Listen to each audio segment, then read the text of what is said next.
Om Swastiastu. Halo semuanya, nama saya Cika Gabriela Riaan, absen 4 dari kelas 9B02. Jadi pada hari ini saya akan membuat video tentang kronologi peperangan Jagaraga. Disimak ya. Perang Bali atau yang biasa disebut dengan Perang Jagaraga. Perang Jagaraga adalah perang yang terjadi di Bali.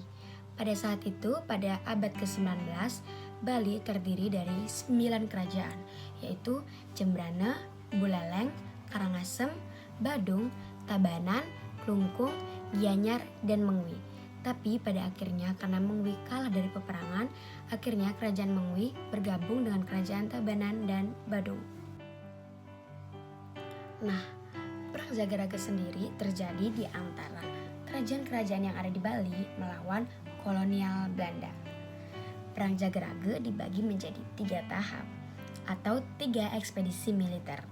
Nah, ekspedisi militer yang pertama adalah pada tahun 1846. Ekspedisi militer yang kedua terjadi pada tahun 1848 dan ekspedisi militer yang ketiga terjadi pada tahun 1849. Kenapa lama? Karena semangat dari para pejuang yang gigih untuk menegakkan hak tawan karang. Hak tawan karang. Hak tawan karang adalah hak untuk merampas kapal asing yang karam di perairan Bali, termasuk dengan muatan dan orang-orang yang di dalamnya. Nah, hal tersebut yang membuat Belanda marah.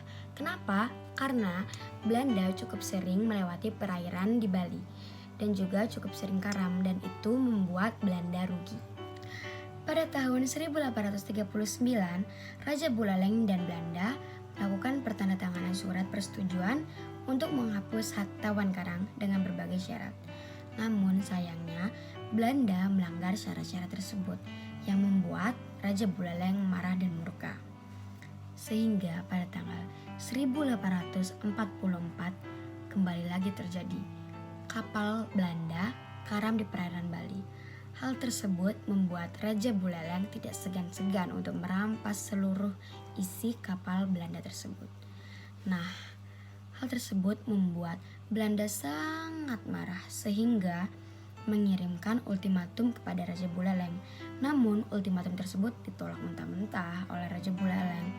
Nah, hal tersebut lebih membuat Belanda marah sehingga melakukan penyerangan. Hingga terjadilah ekspedisi militer yang pertama pada tahun 1846. Pada ekspedisi militer yang pertama tahun 1846 ditentang oleh kerajaan Buleleng di bawah pimpinan I Gusti Ketut-Cilantik. Namun sayangnya pasukan I Gusti Ketut-Cilantik harus mundur karena kurangnya kekuasaan dan juga persenjataan, sehingga ditarik mundur hingga ke desa Jagaraga. Dengan kemunduran pasukan I Gusti Ketut-Cilantik, Belanda merasa sudah menang. Ia mengirimkan kembali pasukan-pasukannya ke Pulau Jawa dan Batavia. Nah, hal itulah yang dimanfaatkan oleh I Gusti Ketut-Cilantik dengan menyatukan kerajaan-kerajaan Bali yang lainnya dan membuat benteng. Dan juga ia merencanakan taktik capit urang dan juga menghancurkan atau melawan pos-pos Belanda yang berada di sekitarnya. Nah, apakah Belanda menyerah? Tentu saja tidak. Belanda mengirimkan ekspedisi militernya yang kedua dengan mengirimkan 22 kapal perang di perairan Bali. Nah, pada saat itu, karena semangat para pejuang, Belanda berhasil dipukul mundur oleh para pejuang. Apakah Belanda menyerah sampai di situ? Tentu saja tidak. Dengan sifatnya yang selalu membuat taktik mengadu domba, ia juga mengadu domba rakyat Indonesia dengan menyebar hoaks bahwa kerajaan-kerajaan di Bali beberapa sudah ditaklukkannya. Hal itu membuat rakyat Bali menjadi bingung dan juga banyak yang mundur dari peperangan. Hal itu sangat dimanfaatkan oleh Belanda. Belanda mengirimkan tentara besar-besaran, yaitu 4.000 tentara dan 3.000 tenaga pengangkut. Karena kurangnya senjata dan juga rakyat kurang, jadi dengan mudahnya Singaraja, yaitu ibu kota dari Buleleng, ditaklukkan oleh Belanda. Nah, pada saat Belanda ingin menyerang desa Jagaraga, pada saat itulah seluruh rakyat Bali bersumpah akan perang sampai mati. Sumpah Perang Puputan, perang sampai mati yang dikobarkan oleh Gusti Ketut Jelantik. Nah, pada saat itu terjadilah perang sengit antara kolonial Belanda dan juga pasukan Gusti Ketut Jelantik.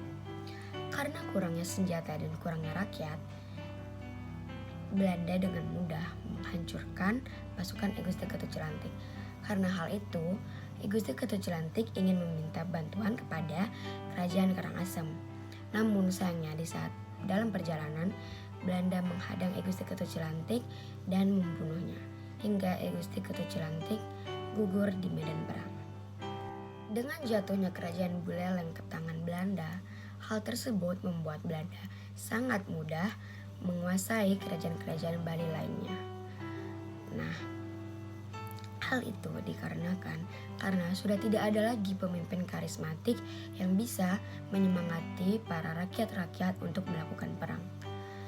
Pada tahun 1908, Kerajaan Kelungkung berhasil ditaklukkan Belanda.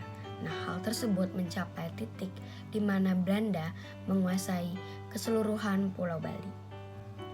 Pada perkembangan berikutnya, sistem kerajaan baik sebelum Indonesia dijajah dan setelah Indonesia merdeka, sistem kerajaan dijadikan identitas budaya hingga saat ini.